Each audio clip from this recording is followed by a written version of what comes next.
Et bonjour à tous. Je suis content de rencontrer mes amis de la méditation chrétienne, parce que j'ai même connu, j'ai fait avec Michel Boyer, m'avait gentiment invité pour prêcher une retraite à Villa Saint-Martin. En 2013, j'avais rencontré la communauté des méditants, la méditation chrétienne, et c'était une des plus belles retraites de ma vie. J'ai donc aimé ça. C'était beau, puis là, j'étais tellement enthousiaste qu'à la fin de la retraite, j'ai dit, bon là, je vais écrire un livre à partir du matériel que j'ai fait. Fait que là, puis j'ai dit, l'année prochaine, je vous amènerai ça, parce que j'étais vraiment enflammé. Mais quelle témérité, hein? Fait que là, humblement, je m'excuse, l'année d'après, j'étais loin de préparer un livre. C'est long, hein? C'est mon premier, fait que c'était très long. Il est juste sorti cet automne. L'automne passé, ça fait mieux. Mais disons que c'était un moment important, charnière dans ma vie, qui m'a donné le goût d'en écrire un jour un livre. Fait que c'est arrivé. Je suis très content, mon bébé est arrivé l'automne passé, sur la spiritualité avec un thème particulier. Et j'ai eu l'occasion, en fouillant, en méditant, de vous parler de la spiritualité d'en bas. Parce que je me dis, pour des méditants comme nous, on n'a jamais fini de nous stimuler, parce que la spiritualité d'en bas, c'est vraiment dans l'Évangile. Et notre source, notre texte sacré par excellence, c'est l'Évangile, qui vient nous nourrir, qui nourrit notre méditation, qui façonne notre vie spirituelle. Fait que je vais vous en donner de la spiritualité d'en bas, parce qu'accueillir le royaume comme un enfant, vous verrez que ça fait partie de la spiritualité d'en bas. Quelle est-elle, cette spiritualité d'en bas? Vous savez que j'aime la parole de Jésus, que vous connaissez. Plusieurs parmi vous connaissent l'Évangile depuis longtemps. Celui qui s'élève sera abaissé. Vous connaissez le reste. Celui qui s'abaisse sera élevé. Bon, quelque chose ici entre les deux. C'est Jésus, c'est répété plusieurs fois dans l'Évangile parce que c'est un principe spirituel fondamental. On ne s'y arrête pas assez. Parce que qu'est-ce que ça veut dire, ça?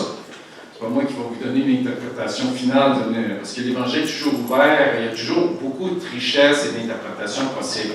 Je vais vous en donner une. Parce que Jésus, dans le fond, celui qui s'élève sera abaissé, celui qui s'abaisse sera élevé. Vous remarquerez qu'il y a deux personnes là-dedans. Parce que celui qui s'abaisse, oui, sera élevé. C'est qui l'élève? Et celui qui s'élève sera abaissé, c'est qui l'abaisse? Fait que là, il y a matière à réflexion et à réfléchir. Moi, c'est sûr que Jésus, il faut regarder le contexte. Puis un des contextes, il nous explique bien cette parole, ce principe spirituel, je dirais presque universel, ou universel, je ne dis pas presque, universel, c'est la parabole du publicain et du pharisien. Parce que Jésus l'applique, puis il y a un lien, ça donne un sens à sa parole, mais il y en a d'autres. Il dit, vous connaissez le pharisien qui s'élevait, qui s'élevait, faisait du beau théâtre spirituel. Moi, je suis comme ci, je fais ci, je fais ça, je ne suis pas comme les autres. On voit l'orgueil subtil ou pas subtil que là-dedans. Fait que Jésus dit, il va être abaissé. Et celui qui s'abaisse, comme le publicain, lui sera élevé. C'est que laquelle qu'on choisit, il faut aller vers la voie du publicain. On ne se trompe jamais. Fait que c'est un peu ça la spiritualité d'en bas, c'est prendre la voie du publicain.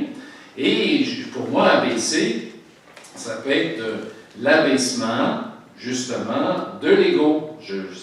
C'est intéressant parce que si vous regardez dans les maîtres spirituels qualifiés à travers le monde, peu importe les traditions, ils vous diront que l'ego, c'est universel, on en a tout un, puis qu'il faut le travailler si on veut cheminer.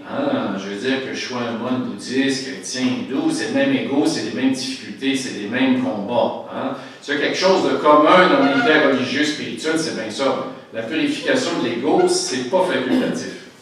J'ai purification de l'ego, ça ne veut pas dire destruction de l'ego. Parce que des fois, il y a eu en spiritualité, des mauvaises façons de percevoir l'ego Alors que l'ego, ça fait partie de nous. Hein? Ça nous a permis, là ça serait long en parler, hein?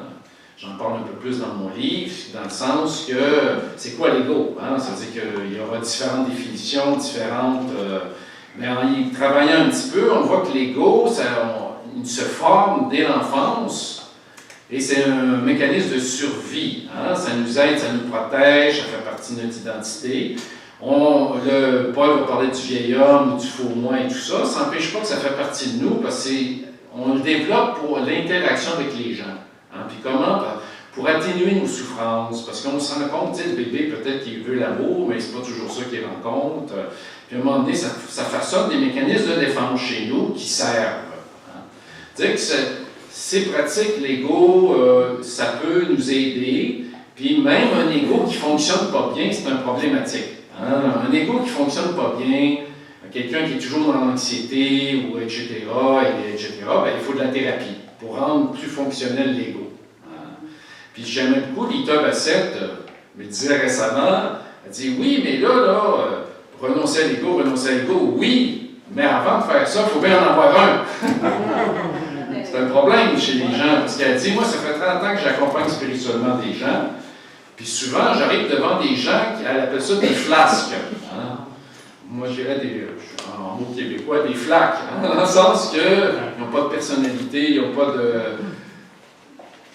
pas d'estime d'eux-mêmes, ils n'ont pas de sens de leur dignité ou d'amour d'eux-mêmes. Eux autres, leur ego est malade, là, hein? Il faut le travailler. Hein? Puis c'est une sagesse. Il faut qu'on ait un ego pour y renoncer. Hein? Y renoncer, c'est plutôt travailler à le purifier. Hein? C'est sûr que Jésus là-dessus, il est très radical dans l'Évangile. Hein? Tu veux me suivre, renonce à toi-même. Pas dans ce qu'il y a de beau. Ben, dans nos tendances, qui a besoin d'être renoncé pour laisser de la place, hein, à l'esprit. Fait que le renoncement à l'ego, ça fait toujours partie de ça. Mais aujourd'hui, on le comprend. C'est bien de le situer à bonne place. Vous comprenez? Maintenant, on connaît plus le développement psycho-spirituel. Fait que là, on peut aller plus vite que le POC. Hein, surtout à Côte-Saint-Denis, le POC, il va vite. Fait que là, c'est ce renoncement-là, hein, c'est ce que vont dire les maîtres. Dès que tu renonces, dès que ton ego s'abaisse, immédiatement, en même temps, Dieu apparaît. Parce que Dieu est toujours là. Dieu est toujours dans nos vies. C'est nous qui sommes ignorants, inconscients. Ce qui est là. C'est le problème, c'est jamais du côté de Dieu. On est aveugle. Hein? On dort. Il y en a des maîtres qui vont dire, on est dans un gros sommeil. Hein? Puis là, on veut s'éveiller, se réveiller. Hein? Fait que là, on est en dormance. Ça, c'est notre ego qui fait dormir. Hein? Parce que l'ego, lui, il veut sécuriser, il veut contrôler nos vies, puis il dit, tu fais ci, tu fais ça. Puis lui, il se nourrit. Hein? Puis il peut prendre toute la place. Puis faire du beau théâtre, puis regarder le pharisien de la parabole. Il est dans l'ego, il ne s'en rend même pas compte, puis il est enivré de son ego. Enivré de son ego. Fait que là, dès que tu t'abaisses ton ego, Dieu peut rentrer dans ta vie davantage. Hein? Tu vas voir Dieu, par la foi bien sûr, mais on va voir Dieu davantage. Hein? On sort du sommeil, on est éveillé plus. Puis c'est un chemin qui n'est jamais fini. Hein? Fait que voilà ce qui peut être intéressant dans cette parole-là. Celui qui abaisse son ego sera élevé par le souffle, par la conscience spirituelle. Une plus grande conscience spirituelle. C'est-à-dire que mon travail, je n'ai pas besoin de m'élever, ça va se faire tout seul. Mon gros travail, c'est de s'abaisser. Et ça tombe bien parce que la méditation, c'est un bon moyen de s'abaisser. Hein? De revenir à ce que je suis. Hein? C'est ça la spiritualité d'en bas. Hein? La spiritualité d'en bas, on ne part pas de choses extérieures à nous, on ne part pas de dogmes, de grandes vérités extérieures à nous. On part de ce qu'on est. Hein? Accepter qui je suis. Dans mon humanité, dans mon corps, mes émotions, tout ce que je suis dans mes faiblesses et mes forces. Hein. Et la méditation, c'est une bonne place hein, pour ce chemin d'appropriation de ce que je suis, parce que quand on fait de la méditation, vous êtes habitué à le faire, c'est là qu'on voit que c'est facile, hein? Les distractions, les pauvretés, la fatigue. Puis si on cherche de vivre des choses extraordinaires dans la méditation, on ne va pas méditer longtemps, c'est rentrer dans une certaine banalité et de revenir à l'instant présent. Mais là, de revenir au moment présent, à l'instant présent, là, vous êtes bien placé pour savoir que c'est pas facile. On pensait qu'on était dedans avant de méditer. C'est en méditant qu'on voit qu'on est dans le futur, puis dans le passé, puis qu'on n'est pas là, hein, dans le présent. Et c'est pour ça que revenir au moment présent, c'est la spiritualité d'en bas aussi, d'être dans le maintenant. Mais revenir dans le maintenant, ouf, quel défi spirituel qui est vrai pour toutes les traditions religieuses. Là. Les moines bouddhistes, chrétiens, hindous, c'est le même défi, là, de revenir à l'instant présent.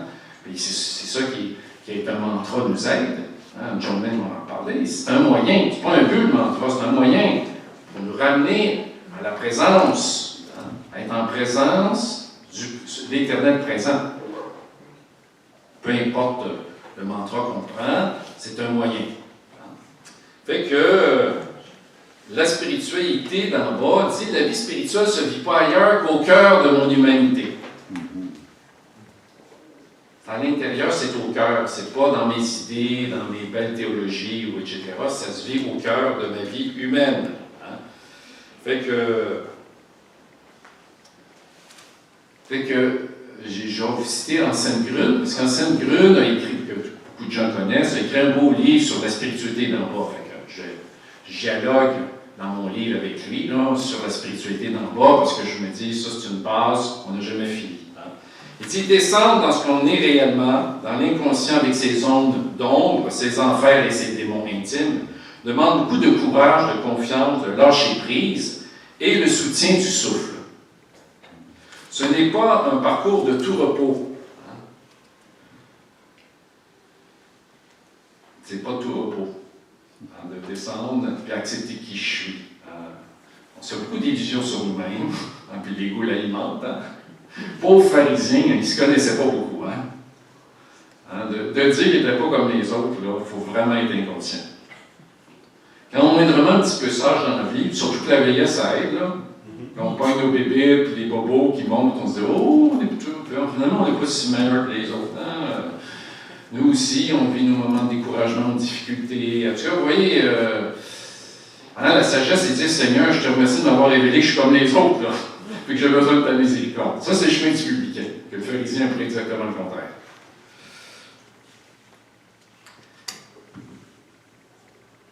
En m'acceptant qui je suis, avec mes faiblesses et mes forces, il faut accepter ses forces aussi, hein, et ses faiblesses, c'est là qu'il se passe quelque chose.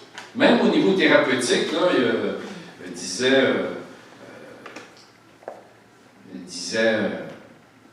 Rogers, c'est en m'acceptant que je peux changer. Hein? Sinon, tant que je n'accepte pas qui je suis vraiment, je vais être...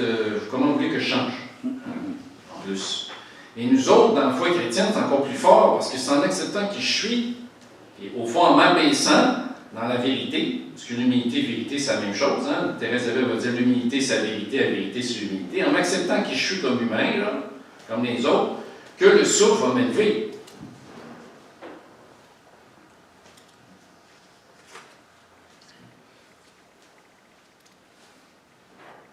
Et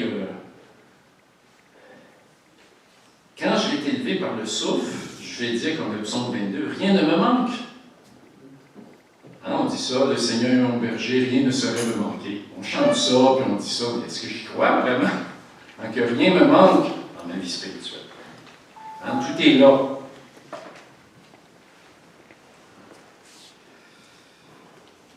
Je ne souffre pas de ce qui me manque, mais de l'ignorance de ce qui ne me manque pas. Je répète, c'est trop bon. Je ne souffre pas de ce qui me manque, mais de l'ignorance de ce qui ne me manque pas. Ça, c'est nos frères de l'Orient, nos sœurs de l'Orient, qui ont une belle parole qui vient d'eux autres. Hein? Tout est là, Dieu est abondant, la vie en abondance que Jésus amène, le bon berger, rien ne me manque. Mais je ne vois pas que rien ne me manque. L'ego me fait croire toutes sortes de choses.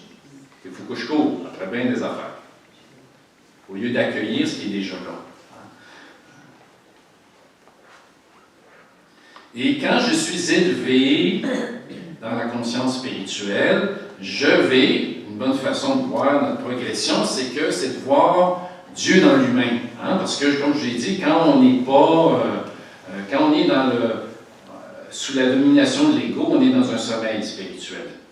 On a besoin d'être éveillé. Quand je suis éveillé, on va voir Dieu dans l'humain, puis l'humain en Dieu. Ça, c'est une façon de voir qu'on commence à s'éveiller, de voir Dieu plus facilement.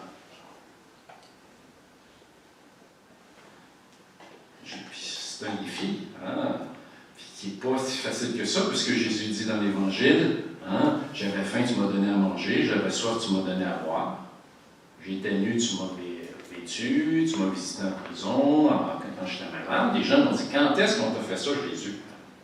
Inconscient, ils ne voyaient pas. Au plus petit du saumon que vous l'avez fait, c'est à moi que vous l'avez fait. C'est que le petit, le pauvre, Dieu est là, encore plus. Il est là dans tout humain, mais il est là présent, mais on ne le voit pas, nécessairement. Bien de la difficulté de voir Dieu dans mon ennemi. Très difficile. Ça prend une foi très vivante.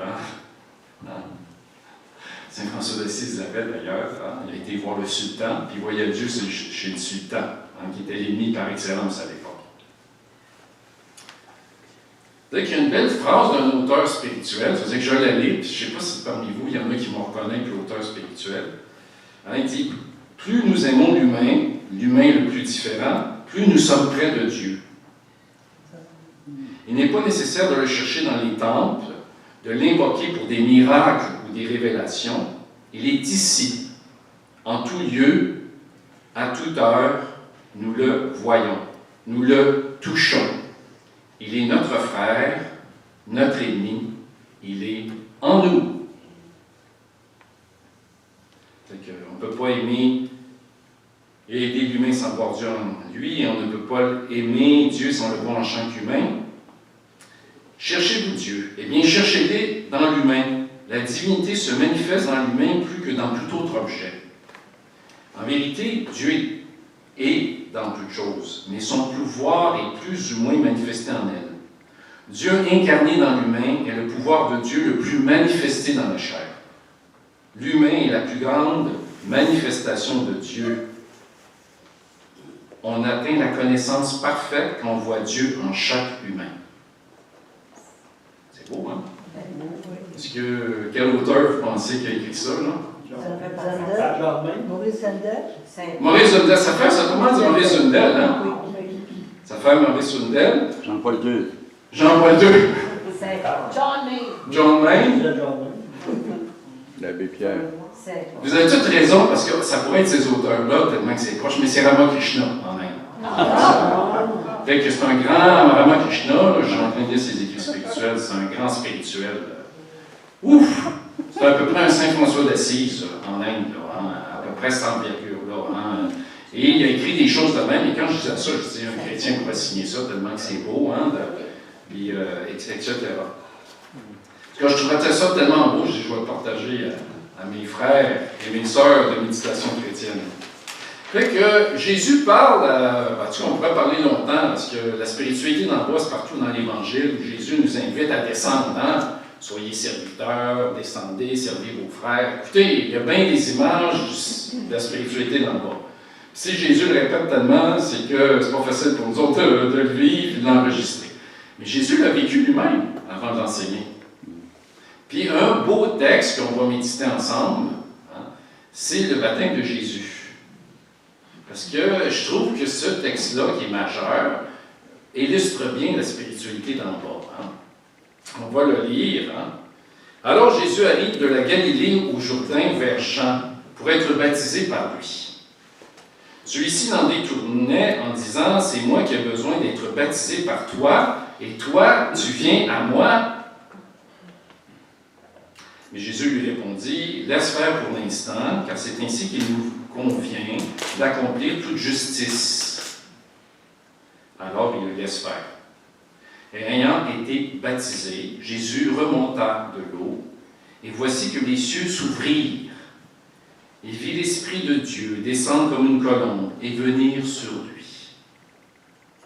Et voici qu'une voix venue des cieux disait, « Celui-ci est mon Fils bien-aimé, qui a toute ma faveur. » Donc, vous connaissez ce texte, ça vaut la peine de le relire. Hein? C'est riche. Et, premièrement, Jean-Baptiste est surpris. Hein? Il dit, c'est moi qui ai besoin d'être baptisé par toi, c'est toi qui viens à moi. Il est étonné, Jean-Baptiste. Ça ne marche pas. Hein? Il va dire, c'est le monde à l'envers. N'est-ce pas? Ça, là, Jésus, il va toujours nous surprendre. Il arrive par où on ne l'entend pas des fois. Hein, on vient de le lire dans Matthieu 25. Hein, il est dans les petits de ce monde, puis les gens n'ont pas réalisé.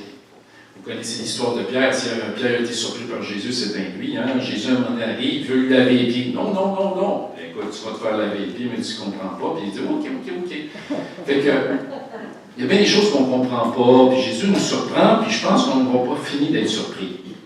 Encore plus au ciel, on va être. T'as une surprise. Une grosse surprise.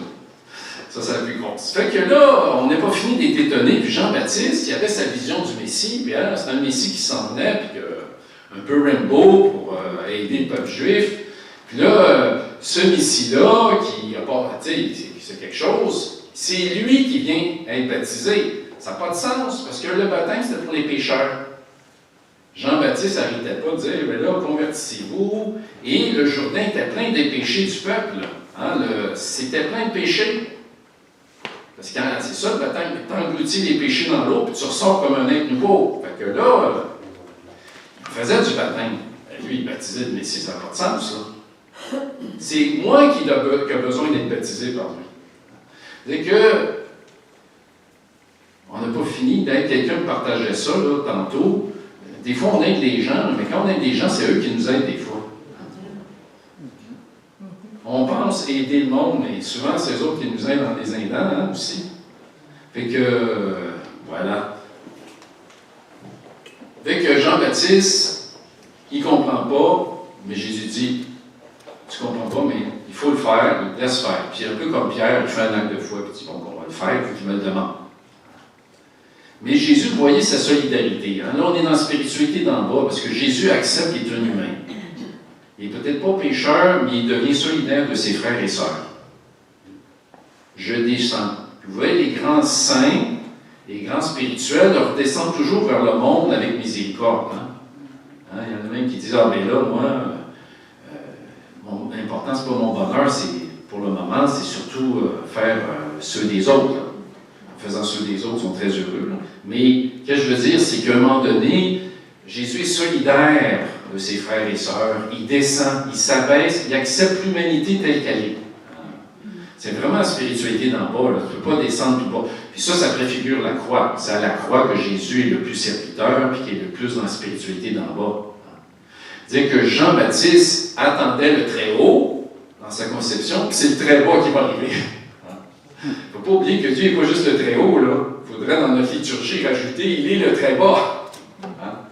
Ça manque dans nos liturgies de rajouter ça. Hein? Le très haut, je suis à l'abri du très haut, gloire à toi, mais on va dire gloire à toi le très bas, qui nous dépasse et qu'on ne comprend pas. Ça serait bien, moi je trouve qu'il faudrait rajouter ça dans nos hymnes. Le très bas. Une belle livre de Christian Bobin, hein? Le très bas. Hein? Tous les franciscains ont lu ça à un moment donné, hein? Tellement que c'était beau, là, le très bas. Hein?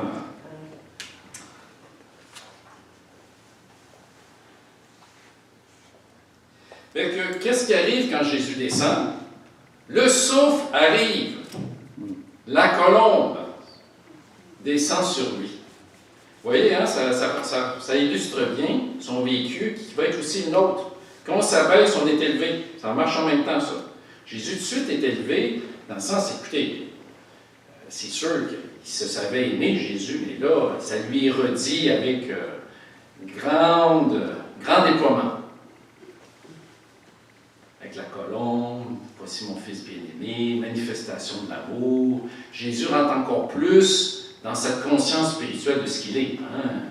Il en fait une expérience sommaire dans sa vie, là, hein, de cette conscience spirituelle. Et nous autres, hein, tout l'Évangile, c'est pour moi aussi. Hein. Si je regarde l'Évangile comme la vie de Jésus il y a 2000 ans, je vais trouver ça bien plate si je ne comprends pas que je suis disciple de Jésus, que je suis un petit Christ, et que je suis Jésus hein, comme membre, et que moi, je dois vivre les mêmes mystères que Jésus, hein, sa vie publique, son agonie, sa souffrance, sa résurrection, c'est notre chemin à nous aussi, hein, toute proportion gardée. Hein. Mais quand on voit que le mystère de l'Évangile, ça s'adresse à moi aujourd'hui, c'est mon mystère aussi, toute proportion gardée. Hein, ce qu'ils disaient un auteur, si tu crois que Jésus il est né il y a 2000 ans, puis que tu n'es pas sauvé aujourd'hui, ça ne te donne rien, là, méditer là-dessus. C'est parce qu'on fête Noël, c'est parce que Jésus nous sauve maintenant aussi, avec ça. Hein? Fait que pour celui qui comprend ça, là, qui lit spirituellement l'Évangile, il ne se tannera jamais, hein? Ça va être toujours plein de richesses, parce que ça va parler de son vécu aussi. Aujourd'hui, l'Évangile, c'est une parole de Dieu qui agit et qui nous révèle des choses. On appelle ça la lecture spirituelle de l'Évangile, qui s'adresse à mon cheminement de transformation. C'est-à-dire que moi aussi, quand je vais m'abaisser, la colombe descend sur moi. Et moi aussi, le Père s'adresse à cette parole, tu es mon fils bien-aimé. Est-ce que je l'entends? Il me l'a dit tout le temps, 24 heures sur 24, que je suis son fils bien-aimé, que je suis sa fille bien-aimée, que je suis son enfant bien-aimé. Il l'a dit tout le temps. L'ego peut-être fait qu'on est un peu aveugle, on ne l'entend pas. En tout cas, celui qui dit qu'il n'est pas bon, qui se dévalue, tout ça, il ne peut pas l'entendre hein, si on est trop centré sur nous-mêmes. C'est ça, il faut passer d'un ego centré sur lui à un ego décentré, à un ego en relation. C'est ça la conversion de l'ego. Hein? Parce que l'ego qui n'est pas purifié, qui n'est pas converti, il est centré sur lui. On ne peut pas entendre la parole du Père, Dieu le Fils bien-aimé. L'ego qui est décentré, qui est relié aux autres, qui est relié à l'autre, lui, il va l'entendre, cette parole. Tu es mon fils bien-aimé, tu es ma fille bien-aimée. C'est un bon... Ça, c'est des bonnes façons de voir où est-ce que j'en suis dans les spirituels. Est-ce que je vois Dieu dans l'humain? Parce qu'on le voit de temps en temps au moins. Est-ce que je suis conscient que Dieu m'aime? Ça, c'est important, là, hein, parce que c'est des clés hein, pour voir, j'ai peut-être du cheminement à faire encore. C'est-à-dire que, comment Paul va dire ça? L'Esprit vient au secours de ma faiblesse. Quand je reconnais ma faiblesse, ça c'est la spiritualité d'en bas, hein, reconnaître qui je suis un être fragile et faible. Hein, j'ai des forces, mais j'ai des faiblesses. L'Esprit vient au secours de ma faiblesse.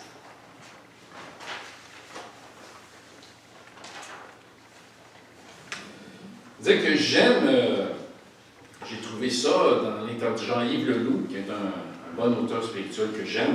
Il disait, en hébreu, être patient, hein, parce que le langage hébreu, c'est très concret. Hein. Je ne sais pas c'est comment, vous savez, qu'on dit ça, être patient en hébreu. Guylain Prince, notre cher franciscain bien-aimé, avec qui je vais avoir la chance de faire une retraite, là, on part jeudi en Terre Sainte avec lui. Là. Il pourrait nous le dire, parce que lui, il doit le savoir, c'est dans des listes. Hein. Mais si vous n'avez pas trop d'hébreu, bon, puis si Guylain Prince n'est pas là, je vais vous donner la réponse. Avoir de grandes narines. Avoir de grandes narines. C'est comme ça qu'il dit qu'il faut être patient. Respire par le nez. Respire par le nez, exactement. Le souffle de l'esprit. Le souffle de l'esprit. Hein? Exactement. Peux-tu répéter juste le nom? En hébreu, c'est avoir de grandes narines. Quel mot? Patient. Patience. En hébreu, ça serait quoi? Ça serait... Ben, le mot, je ne connais pas. Là. Mais il faut, au fond, pour être patient, qu'est-ce que ça veut dire? Il faut respirer profondément. Comme un patient à l'hôpital. Oui, ben, c'est ça, oui, ils ont besoin de respirer pas mal. Quand tu es à l'hôpital, tu as besoin de respirer, ça c'est certain. Parce que quand on est impatient, là, un peu énervé, le souffle est court. Hein? Le souffle est court, on est agité, on peut être même en colère, le souffle est court. Il faut avoir un souffle profond et large pour être patient. C'est une des plus grandes qualités de l'amour. Hein? L'amour prend patience. Hein? C'est la première qualité de l'amour. C'est que la patience, là, c'est pas anodin, là, c'est fondamental, hein, si on veut aimer. C'est-à-dire que dans l'hébreu, être patient, c'est pas abstrait, c'est vraiment en lien avec notre respiration, avec notre corps. Hein, c'est important. Hein, c'est très terre à terre, hein, s'enraciner. Hein, quand on a... Là, on est capable d'écouter l'autre, on est capable de recevoir l'autre. Hein, c'est ce qu'on a dit. Hein? Quelqu'un qui est agité, là, qui est énervé, on dirait « Respire par le nez, calme-toi un peu. Hein? » C'est ça. Hein? Et aujourd'hui, on le sait, la respiration nous aide à contenir nos émotions. Hein? Ceux qui font de l'anxiété chronique ou des paniques, tu sais, de l'anxiété, des attaques de panique, on va dire respiration, respire, pour justement contenir l'émotion. C'est très utile pour nous toujours. Hein? Fait que la respiration est une aide pour la vie spirituelle. C'est pas la vie spirituelle, là, mais c'est une aide fondamentale. Et on le verra, la respiration, peu importe les traditions, respirer, c'est pas bouddhiste, c'est pas chrétien, c'est pas hindou, c'est humain et c'est universel. On n'a pas entendu Bouddha ou Jésus pour apprendre à respirer, puis non, non. Nos ancêtres respiraient, puis se calmaient par la respiration, eux autres aussi. Là. Ces techniques de respiration, il ne faut pas voir quelque chose d'épouvantable et de dangereux, là, c'est humain et naturel. C'est sûr que les maîtres spirituels ont davantage développé puis enseigné les techniques pour nous aider à être calme, etc. Ce qui fait que j'arrive à une belle petite histoire que j'ai lue dans le livre d'Anthony de Mello, hein, Denis de Mello, qui est un jésuite décédé, qui a été très, très, très important dans le dialogue interreligieux. Puis, s'il y en a un qui a su intégrer beaucoup l'Orient avec la foi chrétienne, lui, il a été un grand en pompe. Qui compte une histoire à un moment donné dans son livre Sadhana, Un chemin vers Dieu. Un ami jésuite m'a raconté un jour qu'il avait eu recours à un gourou hindou pour s'initier à l'art de la prière et que celui-ci lui avait dit de concentrer son attention sur sa respiration. Après que mon ami l'eut fait pendant environ 5 minutes, le gourou lui dit « L'air que vous respirez, c'est Dieu. Vous aspirez et expirez Dieu. Prenez-en conscience et à jamais. » C'est que là, Jésus est parti avec ça. Mon ami, après avoir quelque peu aligné cette affirmation sur sa théologie, hein, parce qu'au niveau théologique, on sort toujours différent. Bon, il a extrait ce qu'il avait besoin, puis il l'a mis dans sa théologie chrétienne. Et il a découvert à son âme, pendant des jours, jour après jour, mis ses conseils en pratique. Et il a découvert, à son grand étonnement, qu'il était aussi simple de prier que d'aspirer et d'expirer. Il a perçu dans cet exercice une profondeur, un contentement et une nourriture spirituelle que, durant des années, des heures et des heures consacrées à la prière, n'avaient pu lui procurer. Tu sais que ce jésuite-là, les jésuites, on les connaît, hein? C'est nos grands intellectuels hein, dans l'Église catholique, ils ont 2 doctorats, puis il priait ce gars-là, mais quelque chose lui manquait. Très intéressant parce que John Maine a vécu la même chose. C'est intéressant, hein? John Maine a vécu la même chose. Puis là, lui, il va voir un gourou hindou. Puis le gourou hindou, c'est quoi la force en Orient? C'est qu'ils vont faire de l'expérience. Hein? Ils ne restent pas au niveau du mental, puis ils croient ce que je te dis, puis convertissent tout. Eux autres, fais l'expérience spirituelle. Puis ils donnent le moyen au gars, prends conscience de ta respiration. Le gars fait l'expérience, puis il goûte au spirituel. Il ne fait pas y penser, ou souvent, dans ses méditations, il était beaucoup dans son mental à réfléchir, là, ou trop déconnecté de son corps, déconnecté de ci, déconnecté de ça. Lui, le gourou, hey, Pas long, là. Hein? Respiration, Dieu est présent dans ta respiration, garde dans cette conscience-là, puis le gars, ça a changé sa vie de prière. Par l'expérience. Dans nos retraites chrétiennes, dans nos prédications chrétiennes, on parle trop. On parle trop et on ne fait pas assez de faire des expériences aux gens. Ça, méditation chrétienne, vous le savez, quand vous rencontrez, il faut quand même prendre un temps de silence ensemble pour méditer. Là. Sinon, ça sert à quoi? Hein? Puis de prier ensemble, ça s'aide, on s'aide, hein? Ça nous stimule de prier ensemble. Fait que là, on fait de l'expérience. Puis John Main, c'est comme ça, parce que c'est une chose que j'ai découvert dans John Main, quand justement en 2013, je suis à la retraite, j'avais lu un peu sa vie, puis lui, s'en rencontrant un maître indien, que le maître indien va l'initier à la méditation, puis il va goûter aux vies spirituelles. Puis là, il va retourner dans son monastère pour dire « Ah, laisse tomber ça ». Puis là, lui, il s'échelle, hein, jusqu'à temps qu'il retrouve encore ce souffle-là. Et là, il va se rendre compte que c'était dans la tradition chrétienne, là, hein, la méditation et l'expérience spirituelle. Il n'y a personne qui a inventé ça. Ça a toujours été là dans les traditions. Le souffle, hein, Jésus dit le souffle où il veut. Hein. Parce que ça veut dire que John Main, c'est à travers justement un gourou indien qu'il a redécouvert la tradition contemplative chrétienne. Puis ça, aujourd'hui, ça arrive souvent, c'est fréquent. Tant mieux. L'Esprit nous aide, hein? L'Esprit passe par bien des chemins pour nous ramener à ce qui est bon. Rien ne nous manque. On l'a dans la tradition chrétienne de la voie contemplative. Mais là, la sagesse du corps l'a aidé, ce Jésus-là. Je ne vous dis pas de faire comme lui. Chacun a ses chemins, mais lui, c'est comme ça qu'il a redécouvert, qu'il a revitalisé sa vie spirituelle. John Main, c'est à travers un mantra. Lui, c'est à travers la respiration, puis le corps. Chacun a trouvé, on juge un homme à ses fruits. Hein? Chacun a trouvé ce qui nous aide à nous vitaliser. Hein? Il s'est abaissé. Au fond, nous autres, celui qui s'abaisse sera élevé. On peut l'appliquer bien concrètement dans la méditation. Hein? Dans la méditation, je reviens à l'instant présent, la pauvreté de l'instant présent et une conscience spirituelle peut émerger. Puis lui, c'est ce qui est arrivé, il s'est abaissé. Tu sais, il aurait pu dire hey, moi, je suis un théologien, je fais des heures, je pratique, je pense que je vais perdre mon temps à regarder ma respiration. Il s'est abaissé, il a accepté de suivre ce conseil-là, il a été élevé dans une nouvelle conscience. Mais là, il y en a qui disent oui, mais là, j'ai un autre exemple, pareil, juste pour dire que l'Esprit souffle où il veut.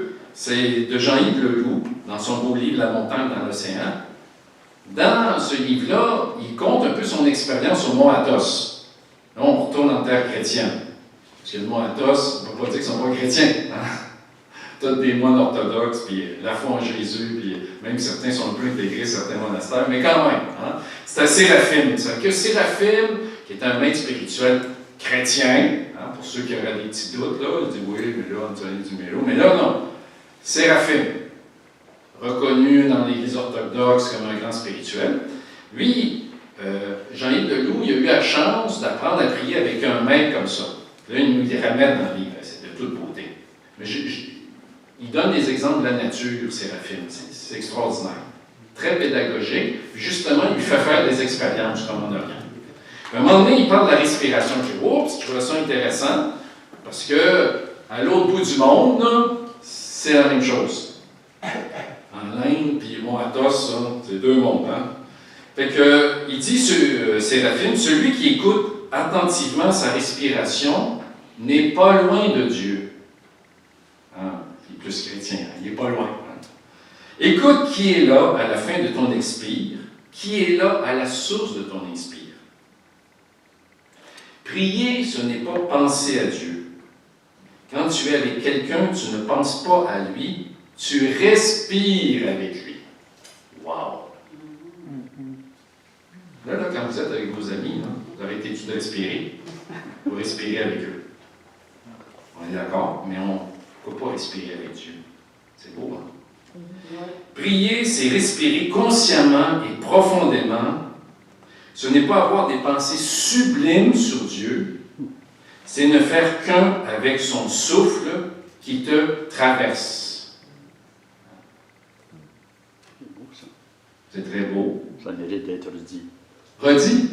Tu voudrais que je leur dise, ah, mais là, si Michel me le demande, je vais pas y refuser. Lui qui est un grand bienfaiteur de mon âme en m'invitant. Celui qui écoute attentivement sa respiration n'est pas loin de Dieu. Écoute qui est là afin de ton expire, qui est là à la source de ton inspire. Prier, ce n'est pas penser à Dieu.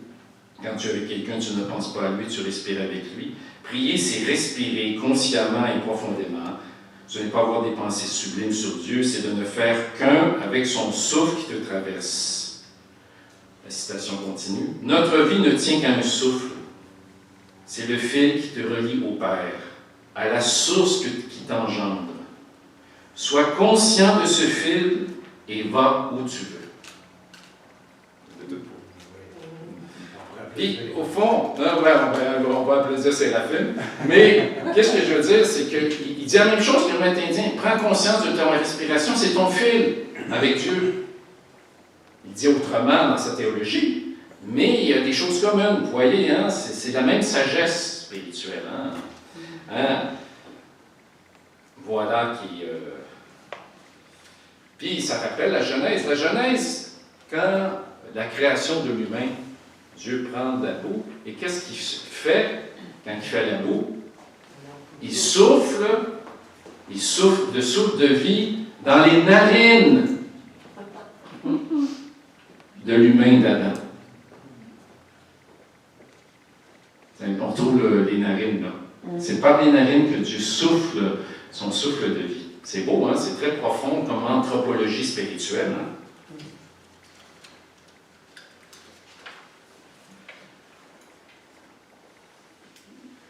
Bon, la première rencontre, c'est 1 heure, ça veut dire qu'il nous reste 5-10 minutes, c'est bon, 5-10 minutes. On va terminer par une autre phrase que j'aime bien, qui vient encore enrichir, hein, puisque je suis encore avec mon Jean-Yves Leloup, que j'aime beaucoup. Vous connaissez cette parole de Jésus à la Samaritaine, hein? Que maintenant, celui qui va adorer, c'est en esprit et en vérité. Voilà, je reconnais les gens qui connaissent l'Évangile. C'est ce qu'il dit, Jésus. Hein? Celui qui va adorer le Père, les vrais adorateurs du Père, c'est ceux qui vont m'adorer en esprit et en vérité. Est-ce que vous comprenez ce que ça veut dire, ça? Plus ou moins. Pourtant, c'est une parole fondamentale. C'est une parole fondamentale. J'étais là, je dis, ouais, en esprit et en vérité. Qu'est-ce qu'il veut dire? Parce que Jésus, il ne parle pas de... Parce qu'elle parle d'un discours religieux. Il faut adorer à Jérusalem, il faut adjurer au mont Carazim, il faut adorer... Non, il faut adhérer en Inde, non, il faut adorer aux États-Unis, non, il faut adorer chez les chrétiens, non, il faut adorer chez les bouddhistes, non, il faut adorer chez... Il faut adorer Dieu, chacun dit qu'il faut adorer Dieu dans notre gang. Hein? Mais là, Jésus dit non. Il faut adorer en esprit et en vérité. C'est très universel. Là, on est dans l'interreligieux, pas à peu près. Là, j'ai dit, ouais, c'est une parole importante, c'est Jean-Yves Leloup. Parce que là, tu es là, mais je suis paresseux d'aller chercher la signification en grec. En grec, c'est en pneumati, kai, aletheia. E-N, pneumati, P-N-E-U-M-A-T-I, kai, aletheia, A-L-E-T-H-E-I-A. C'est ça que c'est en grec. C'est ça le texte. Wow, vous comprenez les pneumatiques, vous allez comprendre, c'est quoi? Pneuma, le souffle. Hein, le pneuma, la roua dans l'hébreu, le souffle. Et aletheia, je vais vous aider, c'est sortir du sommeil. L'éthéia, hein, c'est sommeil. Sortir du sommeil, on pourrait dire s'éveiller. L'été, oui. Aletheia, sortir du sommeil. Ce qui fait que c'est très intéressant, parce que ça rejoint ce qu'on disait. Hein, on pourrait traduire, c'est avec un souffle vigilant, conscient, éveillé qu'il faut prier. C'est beau, hein? Parce qu'au fond, ce que Jésus dit à la Samaritaine, ça reprend un peu ce qu'on a dit avant. C'est dans le souffle, c'est dans l'éveil, il faut sortir du sommeil. C'est-à-dire que Jésus s'adresse à la Samaritaine pour l'inviter au souffle et à la vigilance du cœur, à l'éveil.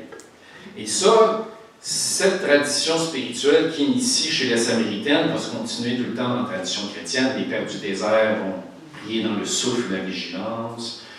Chez les premiers, autant dans l'Église orthodoxe que dans l'Église catholique, les moines, c'est de prier, puis tous ceux qui sont dans la mouvance, c'est prier dans le souffle de la vigilance. Cette tradition contemplative continue, parce que prier dans le souffle de la vigilance, c'est pour éveiller notre être intérieur, notre être spirituel. Moi, je trouve que c'est beau parce que, écoutez, ça me donnait wow! Quand Jésus dit en esprit, en vérité, là, ça donne toute une autre ampleur à cette phrase-là, qui va être, au fond, il amorce toute la tradition contemplative juste dans ces mots-là. Pour terminer cette heure, nous pouvons dire que la Pentecôte se vit dans notre faiblesse. On se prépare à la Pentecôte dans la liturgie. Là. Jésus, en s'abaissant, la colombe descend sur lui. Et moi, c'est la même chose. Quand je m'abaisse, méditation, mais pas juste la méditation, là. C'est m'abaisser à m'accepter qui je suis. C'est pas toujours facile. Et d'accepter ma faiblesse, ma fragilité, l'Esprit émerge dans ma vie et vient à mon aide. Parce que notre vie humaine est faite de fragilité et de force.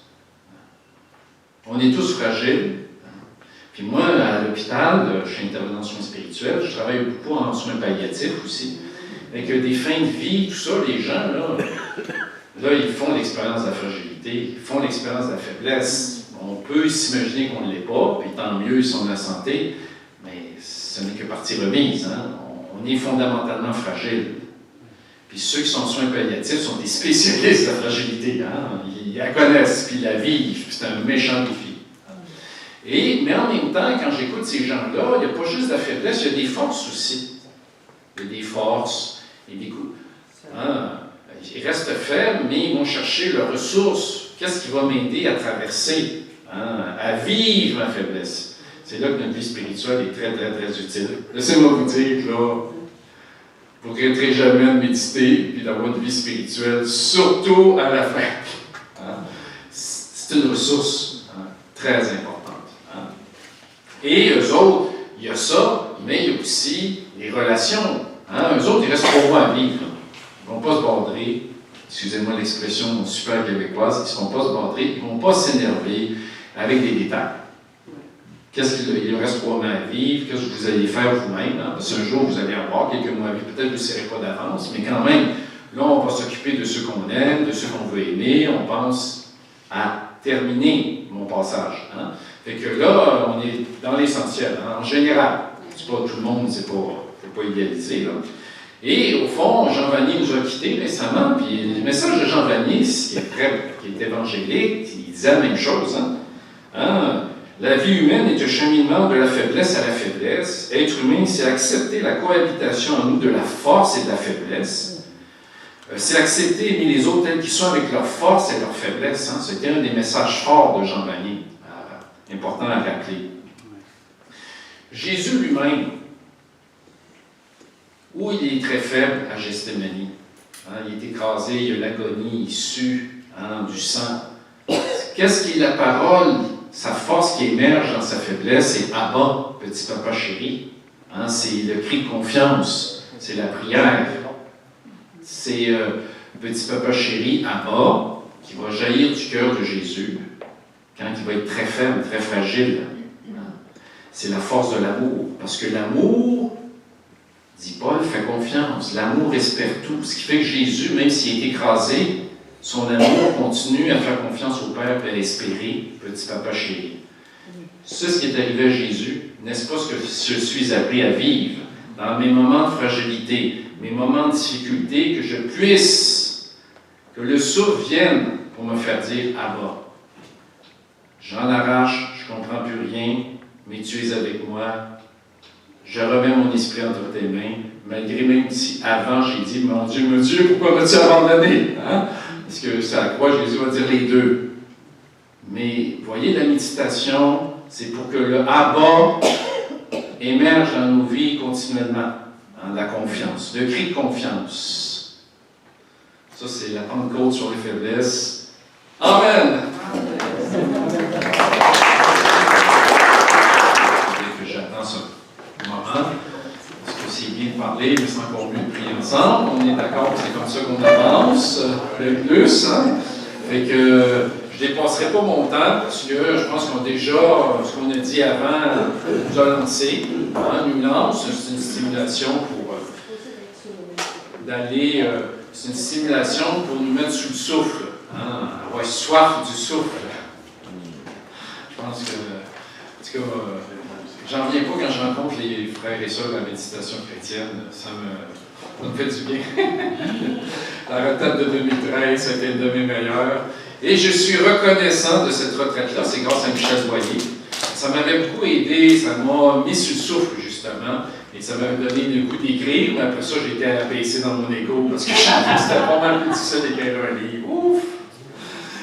En tout cas, là, finalement, c'est ouf. Mais il y a eu des purifications de l'ego dans mon écriture.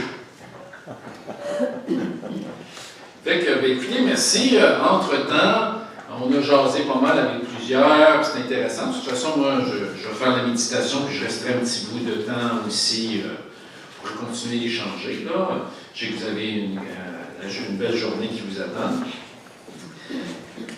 Je vais m'arrêter maintenant pour cette deuxième partie à la belle parole. On ne ferait que ça serait suffisant.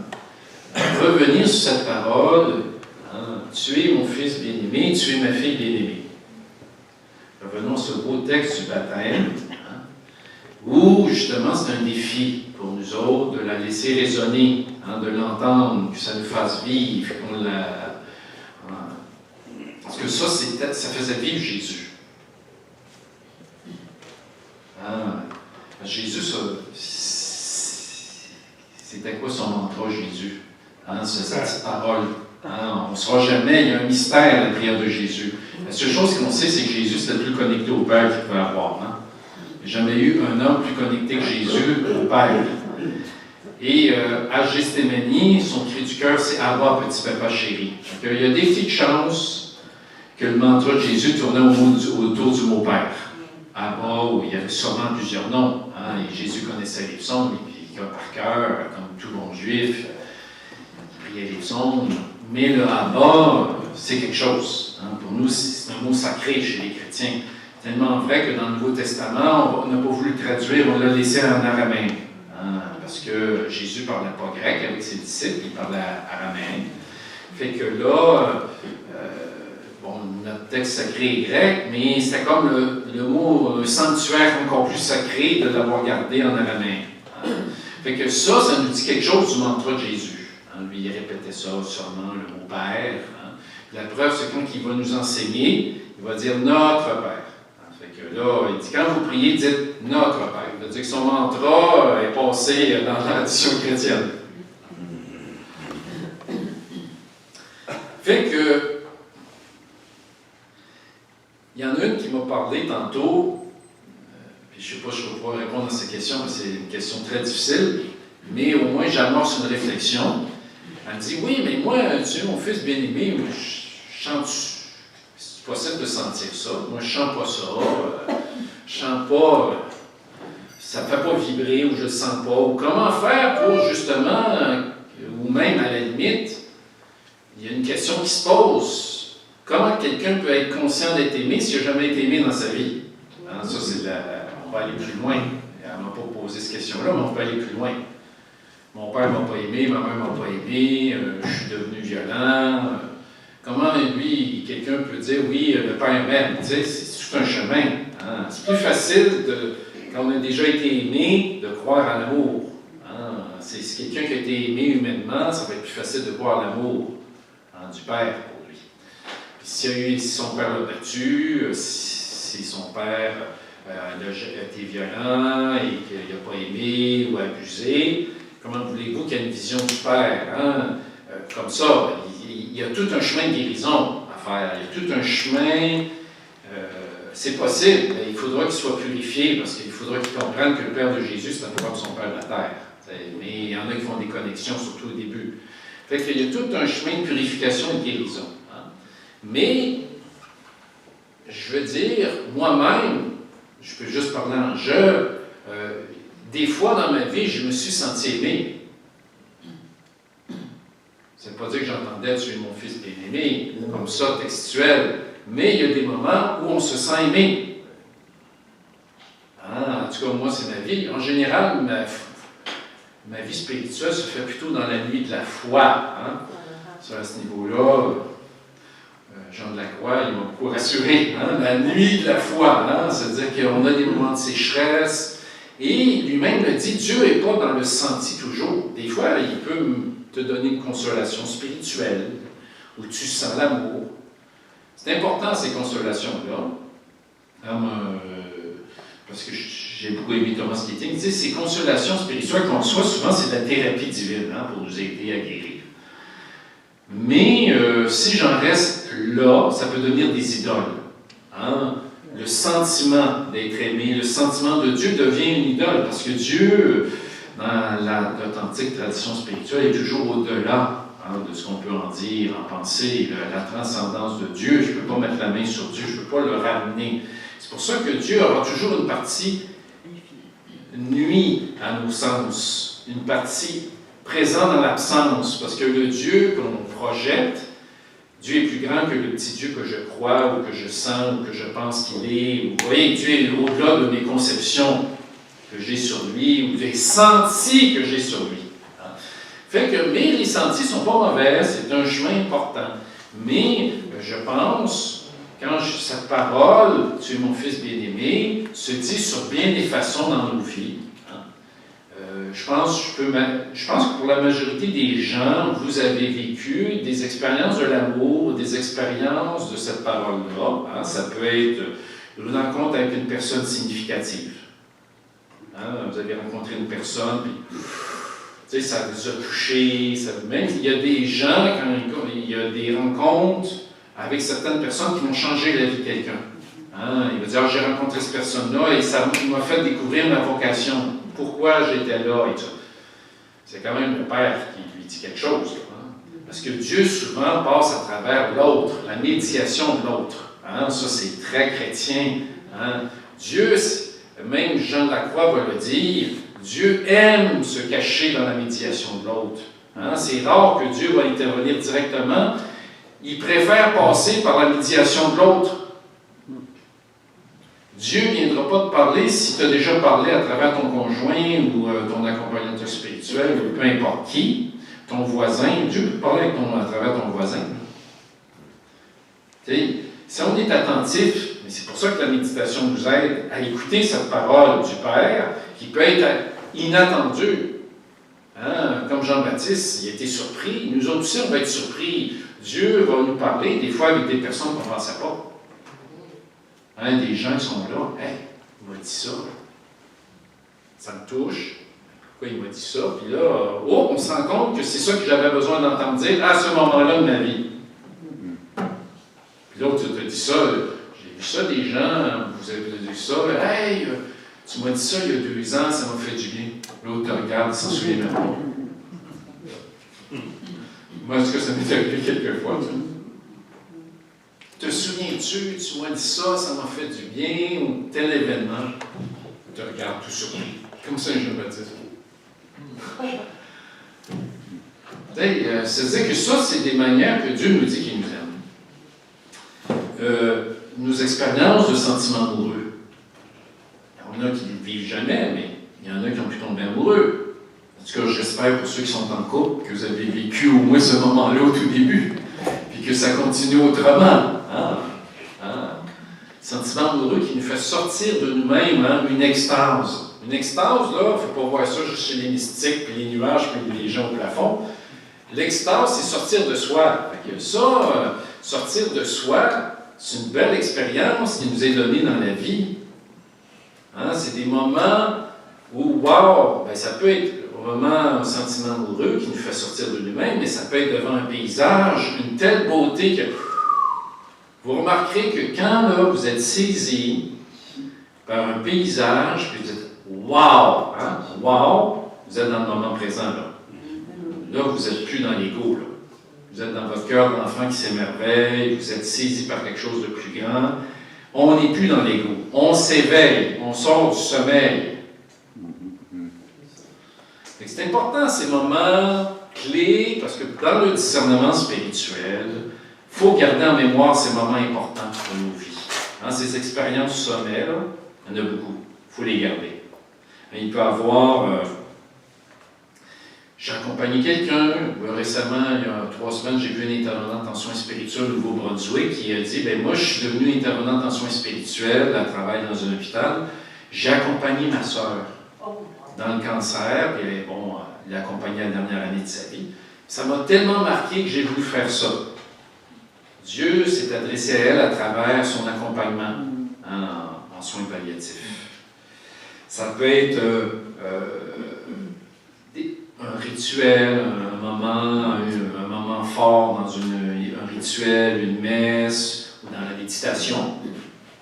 Il peut arriver des plénitudes, des connexions, où on est saisi par l'esprit. Les auteurs parlent de gouttes de contemplation. Je pense que la majorité parmi vous, parce que vous êtes des méditants réguliers, vous vivez en général ou vous avez vécu des gouttes de contemplation. Vous savez de quoi je parle, des gouttes de contemplation? Des moments de paix, des moments de plénitude. Jean Lacroix disait, le langage préféré de Dieu, c'est un silence d'amour. C'est-à-dire que Dieu dit sa parole, son Fils, dans un éternel silence. Comprenez que cette parole, tu es mon Fils bien-aimé, c'est au-delà des mots, là. Dieu te l'a déjà dit peut-être dans un moment de silence, plein, significatif. Puis là, il te redit son amour, puis c'est bien plus fort que des mots, là. C'est qu'on peut avoir vécu des petites choses comme ça, des gouttes de contemplation. Quand ça nous arrive, il faut dire merci. Puis, selon Jean Lacroix, quand ça nous arrive pas, il faut dire merci. Hein? Les consolations, là, on ne les refuse pas, parce que ça nous aide quand Dieu les donne. Mais il ne faut pas s'y attacher. C'est ça la sagesse. Parce que ça peut venir des idoles, et nous entraver dans notre chemin.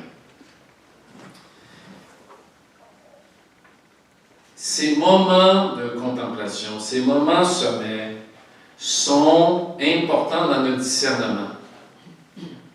C'est des oasis, c'est des moments de tabord. Jésus, dans sa vie, il y a eu tabord. Vous connaissez ce qui est arrivé? Il est devenu lumière, les disciples, là, Pierre était là, dans une extase, puis il dit, ben là, on va se mettre à mi-beach spirituel permanent, on va installer nos tentes, on va faire du camping céleste, c'est merveilleux. Pierre ne voulait pas lâcher ça, là. Quelle consolation de voir Jésus en lumière resplendissant de gloire. Hey, on reste ici, qu'on ne bouge pas, hein? On aurait fait pareil, hein? On ne descend pas de la montagne, on reste là. Il redescend de la montagne, puis Pierre est retombé dans la vie ordinaire, puis même il a renié Jésus, puis il l'a vu crucifié. Vous voyez, là, mais les moments de tabord, il y aura des moments de croix, mais il y a des moments de tabord dans nos vies, puis c'est important. Parce que peut-être que Pierre, il aurait complètement été découragé à la croix encore plus. Tu sais, quand d'abord il était découragé, il était écrasé, mais quand même, il ne s'est pas suicidé comme Judas. Il est resté un petit quelque chose, puis Jésus l'a réanimé après. Mais ce que je veux dire, c'est que dans nos vies, c'est important ces moments-là, surtout quand ça va mal, ça peut, des fois, ça va tellement mal du genre de la croix qu'on ne se souvient plus de rien. Mais quand même, c'est des points de repère. On sait que des fois, quand Dieu nous parle, on lit un texte, oh, j'ai un moment de paix qui ressemble à ce que j'ai vécu. Puis je dis, c'est comme si Dieu m'indique, c'est moi qui te parle encore. Tu sais, c'est des points de repère qui nous aident à nous guider dans la vie.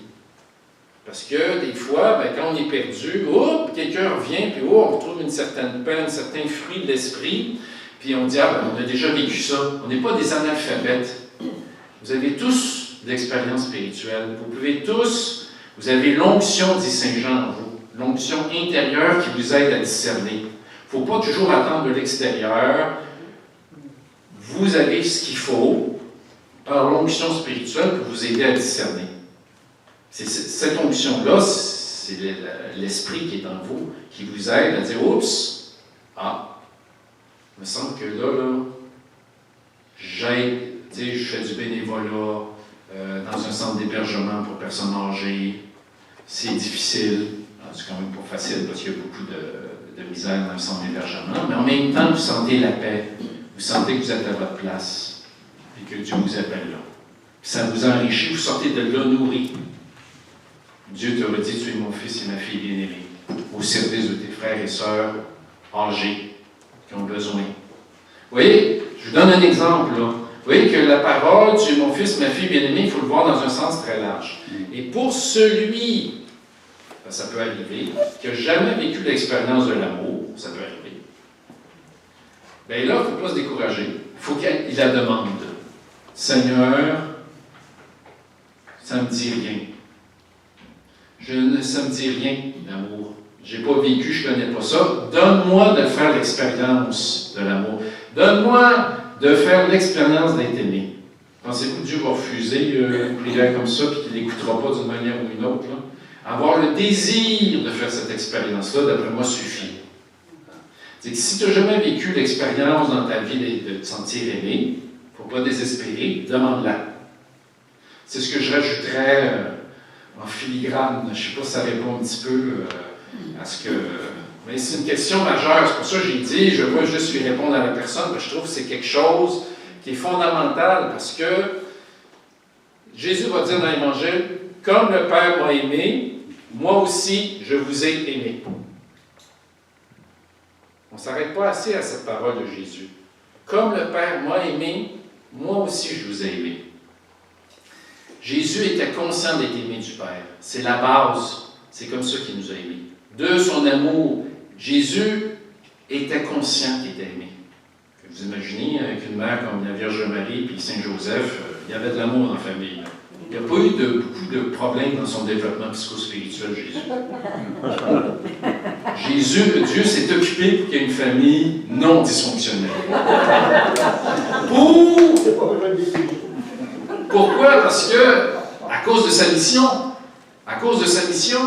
il a fallu qu'il soit blessé, il n'a jamais pu faire sa mission, là, comme il l'a fait, il fallait un équilibre, Jésus.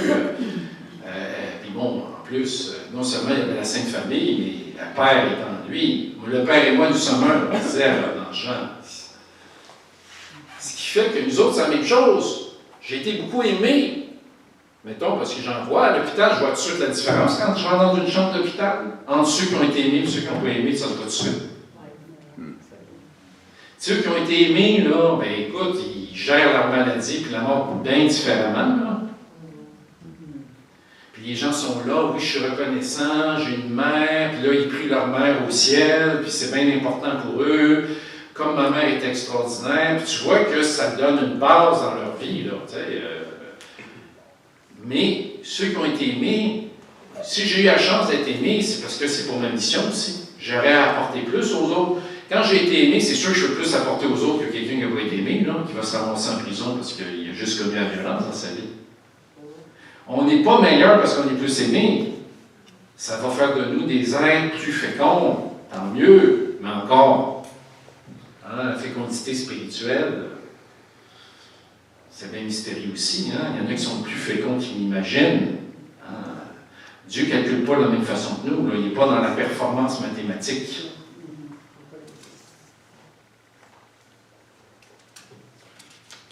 Dire que ces moments forts dans ma vie peuvent être ce que j'appelle le pain de la route. Si Dieu m'a donné ces moments sommet dans ma vie spirituelle, il n'y a aucune personne qui serait dans la méditation chrétienne si il n'a pas vécu des attirances puis un amour du Seigneur.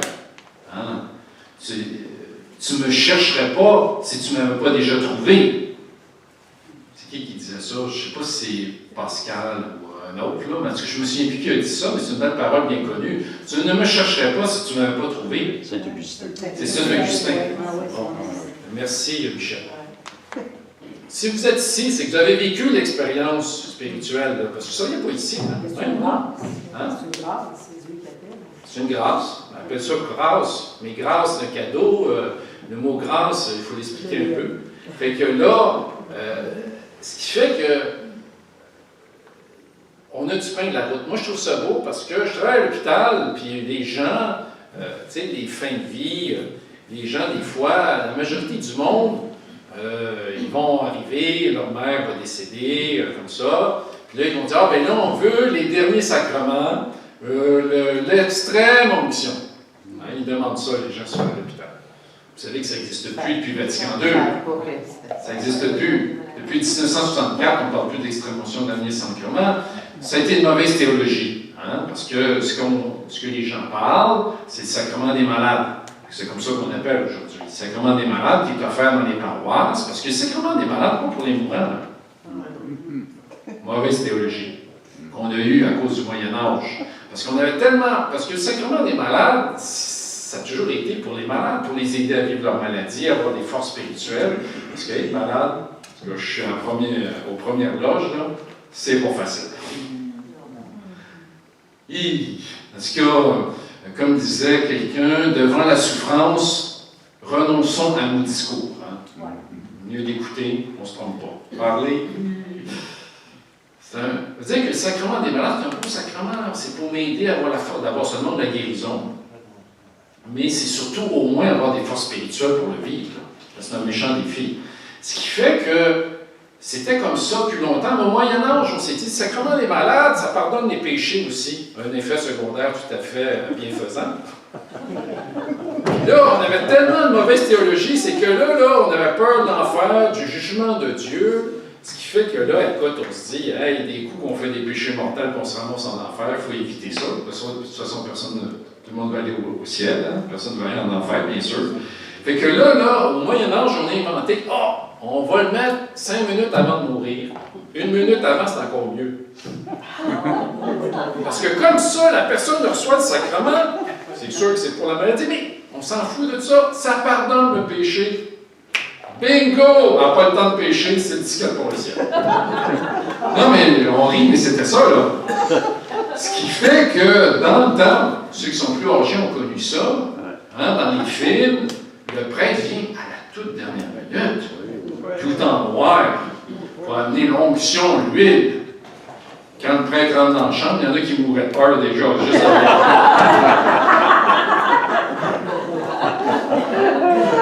regarde le prêtre. Je suis si malade que ça! Ce qui fait que Vatican II, ce Saint Concile, a dit non, là, on arrête de niaiser, là. Le sacrement des malades, c'est pas pour les mourants, c'est pour les malades, puis on a reconnu ça. Mais moi, je vais vous dire, je suis à l'hôpital. Les gens ont encore dans l'idée des derniers sacrements et de l'extrême onction, c'est imprégné dans les esprits. Hein? Les gens ont tellement été là-dedans qu'ils pensent à ça. Et là, on les accueille comme ça, là. Puis là, je dis oui, le sacrement des malades, tout ça, puis on le donne, parce qu'on ne serait pas supposé le donner à des gens qui sont mourants, surtout inconscients, mais on le donne quand même à l'hôpital pour respecter la psychologie des familles, puis pas les traumatiser plus qui sont traumatisés. Fait qu'on le donne à l'hôpital, on a une pastorale très large, la pastorale hospitalière est très lousse. C'est bien comme ça, c'est des conditions spéciales. Mais vous savez, c'est quoi le sacrement des mourants? Il y a un nom pour ce sacrement-là, puis c'est une très belle liturgie. Le viatique, félicitations, voilà, bingo, 10 sur 10 pour lui, il sauve l'honneur encore dans la méditation chrétienne. Le sacrement, puis c'est même, si Michel pour regarder dans le rituel du sacrement des malades, il y a une partie sur le viatique. C'est la dernière communion. Fait que cette dernière communion, une belle liturgie, c'est magnifique, cette liturgie-là, mais on l'applique très peu. Moi, je l'ai donnée 4-5 fois, parce que ça n'a pas besoin d'être prêtre, je la donne à la viatique. C'est très beau comme prière, puis le symbolisme de ça. Parce que le viatique veut dire pain de la route, justement, via route. Hein? C'est le pain de la route.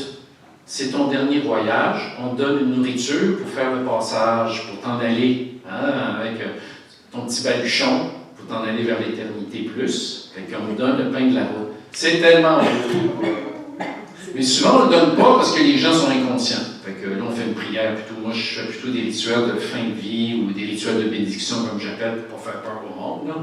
Fait que, mais le pain de la route, là, qui est très beau, parce que j'ai été célébré avec des personnes âgées, décédées 2 jours après, mais je suis arrivé avec la communion, puis de prier, puis à recevoir la communion dans la foi, puis Jésus, c'est important. C'était tellement un beau rituel. Mais Quel est mon pain de la route, moi, dans mes épreuves? Ça ne sera pas la même réponse pour tout le monde, hein, je te dis. Qu'est-ce qui t'a aidé, toi, dans le passé, dans tes moments de fragilisation? Parce que des fois, fragilité, on l'est toujours. Mais des moments, des épreuves viennent nous faire toucher à notre fragilité plus. C'est qu'on va prendre 2 minutes. C'est bien, ça va me donner une petite pause. Hein, il nous reste 15 minutes. 2 minutes. Essaie de réfléchir. Quel est ton pain de la route, toi? Dans le passé. Qu'est-ce qui va t'aider dans les épreuves futures? Ça va être quoi ton pain de la route, là?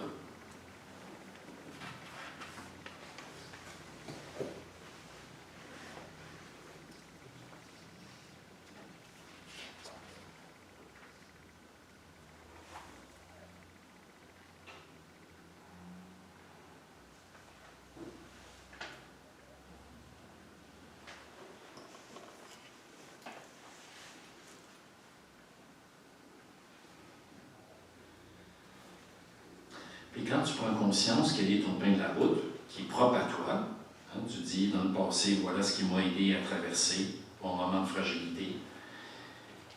Qu'est-ce qui va m'aider plus tard? Je t'invite à être reconnaissant. On oublie des fois d'être reconnaissant et dans la gratitude. Merci Seigneur, parce que ce moment-là m'a aidé, ou c'est ça qui va m'aider.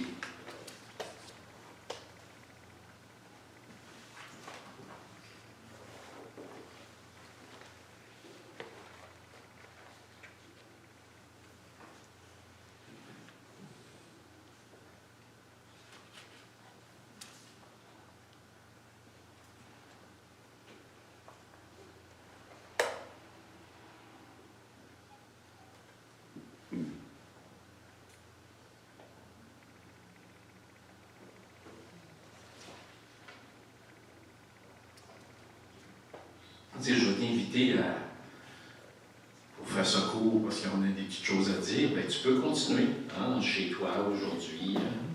Merci Seigneur pour le pain de la route. Peut-être que je n'aurai pas la chance d'avoir la communion parce que de toute façon, je vais être trop inconscient ou trop malade, mais le pain de la route, c'est pas juste à la fin de la vie. Hein, fait que, là, une composante de la spiritualité d'en bas. Hein, la spiritualité d'en bas, accepter qui je suis, mon corps, mes émotions, c'est m'aimer tel que je suis. Hein. C'est-à-dire que ça, c'est sûr, pour aimer, là, il faut être conscient d'être aimé. Mais si je suis conscient d'être aimé, il faut s'aimer. Hein, parce que, laissez-moi vous dire qu'il y a un problème aussi à ce niveau-là. Hein. C'est un problème si je ne suis pas conscient que je suis aimé dans ma vie ou que je n'ai pas fait d'expérience, mais c'est un problème si je ne m'aime pas. Ça peut être lié les deux. Hein. Mais, vous voyez, il y en a, c'est beau d'aimer son chien, d'aimer une plante, là, mais le problème, c'est qu'il y en a qui aiment plus leur plante, leur chien qu'eux-mêmes. Hein. Ça, il y a du monde comme ça. Ils n'ont tellement pas d'estime d'eux, là, ils aiment le monde, mais eux autres, ils ne s'aiment pas. Hein. Il y a du chemin à faire encore, hein, de guérison. Fait que aimer la vie en soi, aimer son corps, aimer ses pieds, ses orteils, ses doigts, ses oreilles tout croches, les aimer, là. Ça fait partie de la spiritualité, ça. Hein? Aimer la vie à 100% qui rayonne dans moi, là. Aimer la vie en moi. Dieu respire à travers moi. Comment aimer, c'est une belle célébration de la vie, hein? Dieu a donné sa vie en moi, puis ça, c'est du 24 heures sur 24. Puis c'est beau, juste arrêter. Le symbole de la respiration nous parle de quelque chose de plus profond. Comment Dieu respire en nous, puis nous donne la vie. Là. Ça peut être un beau chemin. Hein, ça peut être un beau chemin. Fait que, au fond, juste pour faire court, c'est développer un peu dans le livre. C'est quand on parle de la spiritualité en bas. En bas, c'est une image, parce que dans la vie spirituelle, il n'y a pas de bas, de haut, tout ça. C'est des images qu'on multiplie. Il y a la spiritualité d'en haut dans le baptême aussi. Parce que la spiritualité d'en haut est une bonne chose. Mais je trouve qu'on a un avantage à beaucoup travailler celle d'en bas. Je m'explique. Spiritualité d'en haut, c'est vraiment le Père, son amour qui coule vers nous. Ça vient d'en haut. En haut, c'est une image.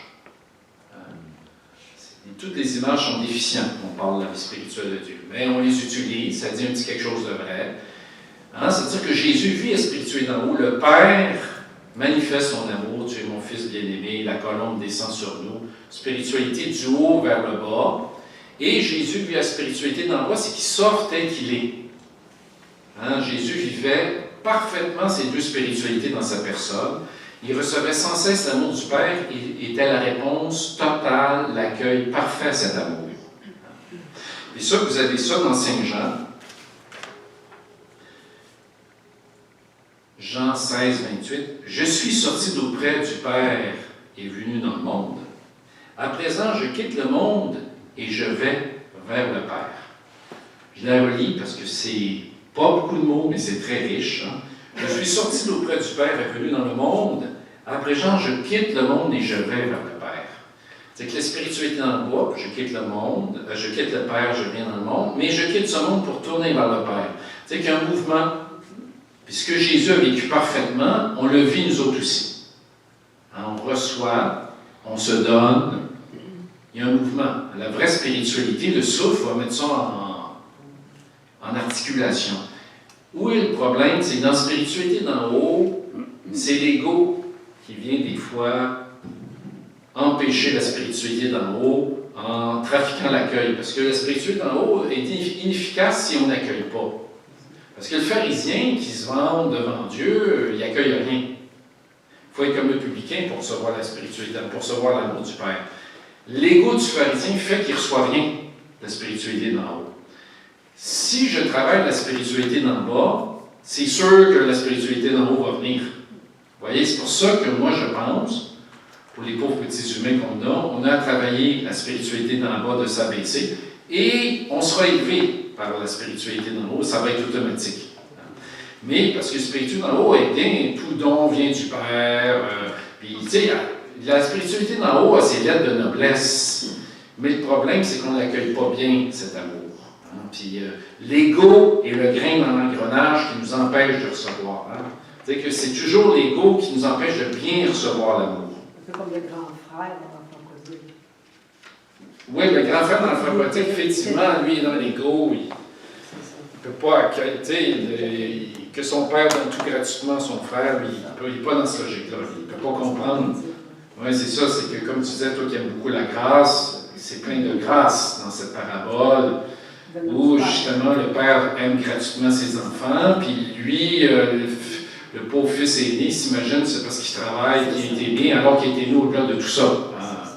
Fait que, ce qui fait que son ego l'empêche. Je veux dire que si lui, pour s'en sortir, le fils aîné, il faut qu'il prenne l'attitude du publicain. Ah ben là, je suis un pécheur comme tous les autres. Puis là, l'amour va repartir. Et quand le Père dit tout ce que j'ai t'appartient, c'est oui. C'est exact. Quand tout ce que j'ai t'appartient, mais tout bon, Je fais vos entraînements. Il dit, pourquoi tu t'inquiètes? Tout ce qui est à moi est à toi, tout ce qui est à moi est à moi. Dans l'amour, il n'y a pas de mien, il y a juste le don. Hein? Mais le fils aîné, il n'est pas là partout. Mais c'est bien, parce que nous autres aussi, des fois, hein, dans la parabole, c'est ça, hein, la sagesse de la parabole, c'est de croire, ben, des fois, on est comme le fils cadet, des fois, on est comme le fils aîné, des fois, on est comme le père. Des fois, on est dans des bons moments de compassion. C'est bien. Il y a aussi dans notre Père aussi, sur la terre comme au ciel. Sur la terre comme au ciel. Explique, Michel. Ben, sur la terre comme au ciel.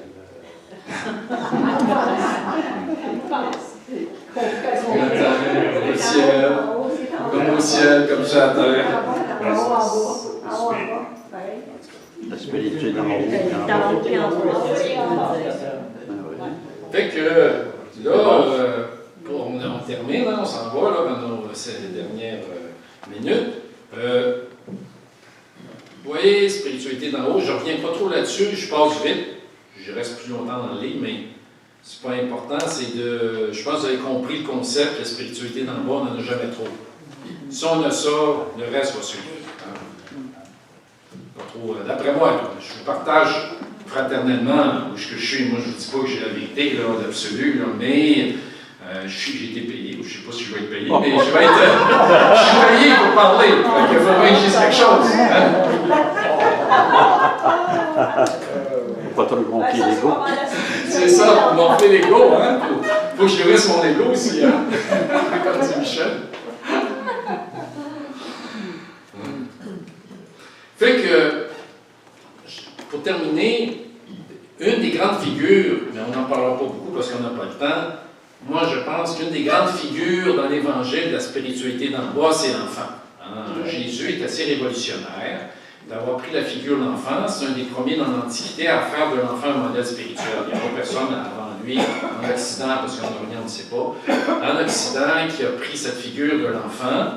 Et l'enfant, le symbole de l'enfant, c'est vraiment spirituel dans le bas, parce que l'enfant, c'est le pauvre à l'époque. Aujourd'hui, on est dans une époque d'enfants rois, puis il y a des beaux films, puis on a des pigés là pour les protéger, supposés les protéger tout le monde, hein, mais quand même, il y a un effort. Tandis qu'à l'époque, un enfant n'avait aucun droit. Hein. Le père avait le droit de vie ou de mort sur l'enfant. Si un père pouvait prendre l'enfant, l'amener, puis le donner ou le faire mourir, puis personne n'aurait rien dit. Là. Il n'aurait pas été inquiété de rien. C'était un droit de vie ou de mort. L'enfant n'avait aucun droit. C'était un pauvre. C'était le dernier. Il était, même, je pense que l'esclave, c'était un petit peu mieux. Il était vraiment au dernier rang social, l'enfant. Quand on parle que devenir comme les enfants, il n'y a rien de poétique pour Jésus ou de merveilleux. Ça accepte d'abord, il y a beaucoup de sens à cette parole-là. Je ne pourrais pas rentrer dedans, elle est trop riche. Sauf que je vais garder au moins cette interprétation-là. C'est accepter le pauvre en nous, accepter la faiblesse. Hein, c'est clair pour Jésus. Une faiblesse vécue dans la confiance, parce que l'enfant, s'il est aimé, normalement, il va faire confiance. Fait que Jésus prend l'enfant comme un modèle de pauvreté. Pas d'infantilisme, puis revenir en arrière. Il n'y a pas d'immaturité. C'est le modèle de pauvreté hein, qui sort d'un enfant. De descendre. Au fond, ce qu'il dit, puis les apôtres n'ont pas toujours compris ça, abaisse-toi. Hein, parce que revenir comme un enfant, abaissement de l'ego automatique, là. Comme disait quelqu'un tantôt, on maîtrise son ego parfaitement en revenant comme un enfant. Parce que c'est d'accepter qui je suis. Hein? Puis là, on peut donner d'autres interprétations, l'enfant spirituel en nous. Il y a beaucoup de richesse dans cette parole-là hein, qui n'a pas fini d'être comprise hein, par les chrétiens, parce qu'elle est beaucoup plus riche que ce qu'on en a dit dans la tradition. Et de revenir comme un enfant, retrouver, parce que l'enfant parfait, c'est Jésus. Hein? Lui qui reçoit tout. Comme un enfant du Père qui se donne au Père. L'enfant par excellence, c'est Jésus. On ne peut pas trouver mieux hein, que l'enfance de Jésus. Où est-ce que Jésus est le plus enfant? C'est sur la croix, où il est le plus pauvre, puis qui va faire le plus dans sa confiance est encore plus extraordinaire.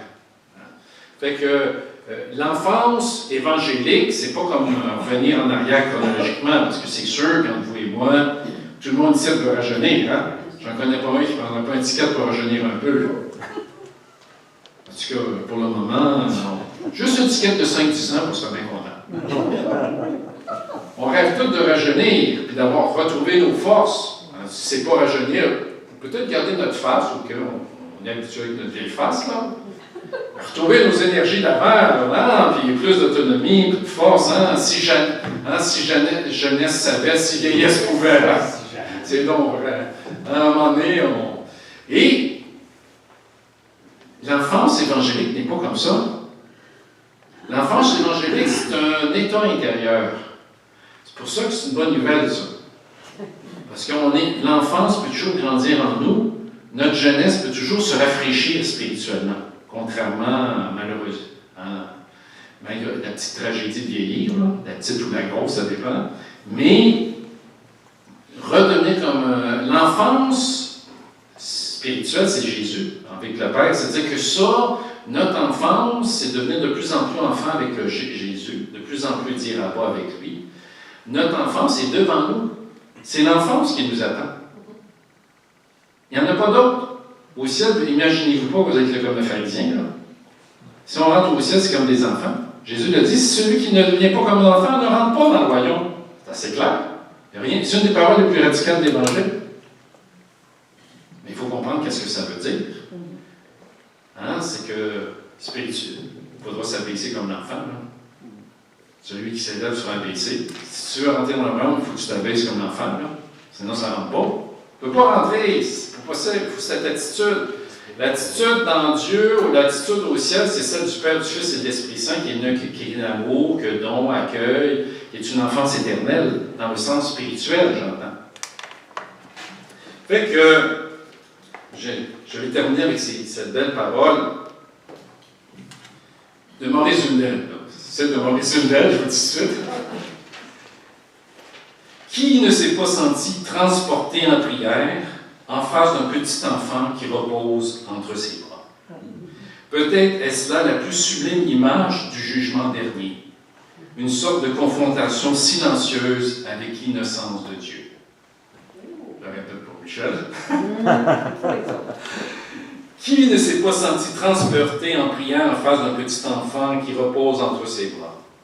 Peut-être est-ce là la plus sublime image du jugement dernier, une sorte de confrontation silencieuse avec l'innocence de Dieu. Quand on va arriver au ciel, là, je dis qu'on va avoir des surprises. Là. On s'attend d'avoir le Très-Haut, le Tout-Puissant, l'Alpha, l'Oméga. Quand on va voir que c'est l'enfant par excellence, l'innocence de l'enfance, on va être jeté à terre. Hein? Cette confrontation de l'innocence qui va montrer comment on n'est pas amour des fois, hein, puis qu'on a besoin de ça.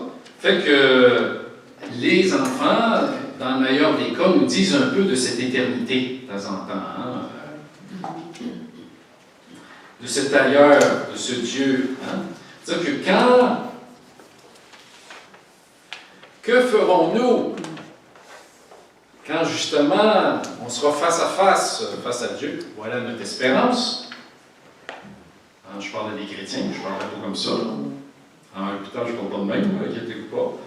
Quand on va être face à Dieu, dans la gloire infinie, parce que là, on va être surpris, hein, Jean de la Croix dit de ne pas s'étonner si Dieu est si peu connu sur terre alors qu'il est si peu connu au ciel. Parce que l'infini, on ne fera pas le tour. C'est impossible de faire le tour de l'infini. On ne pourra jamais connaître Dieu, même au ciel, parce qu'on va aller, comme dit Grégoire de Nice, de commencement en commencement par des commencements qui n'auront jamais de fin. Nous, on est fini, on va rencontrer quelqu'un d'infini. Tu ne fais pas le tour de l'infini, impossible. Tu ne fais pas le tour de l'océan. On va aller de surprise en surprise, mais on n'aura pas fini. Cette innocence, c'est quand on va faire? On va voir cet infini dans l'amour. On ne sait pas c'est quoi fini. Moi, là, je traite toujours, l'astronomie, ça me fascine, là, les 15 milliards d'années-lumière. Quand tu vas au planétarium et tu vois ça, tu dirais qu'on est petit. Mais ça, c'est fini encore. 15 milliards d'années-lumière, on ne parle pas d'infini, là. Pourtant, on est impressionné. Vous imaginez qu'on va arriver devant l'infini. On n'a même pas idée de ce que c'est. On n'a pas idée, puis c'est quoi de dire. Qu'est-ce qu'on va dire? Hein? Qu'est-ce qu'on va faire? En bas! Petit papa chéri. Ça va être la meilleure chose qu'on pourra dire. Puis heureusement que le souffle va être avec nous, puis que Jésus va être avec nous pour qu'on dise la bonne parole de notre naissance dans la gloire, parce qu'on est déjà remis, mais notre nouvelle naissance dans la gloire, on va tous dire « Ah bas, petit papa chéri, j'ai été aimé, je ne le savais pas. J'ai été aimé à ce point-là, et je ne le savais pas. » Moi, ça me frappe en soins palliatifs. Beaucoup de gens sont touchés, puis des fois, ils pleurent devant moi. Je ne pensais pas que j'étais aimé comme ça par ma famille. Parce que les gens sont là, ils éveillent, puis ils sont tout le temps là, puis ils sont touchés. Imaginez quand on va voir comment Dieu nous aime. Là, on est très inconscient de comment Dieu nous aime. De temps en temps, on a des petites prises de conscience.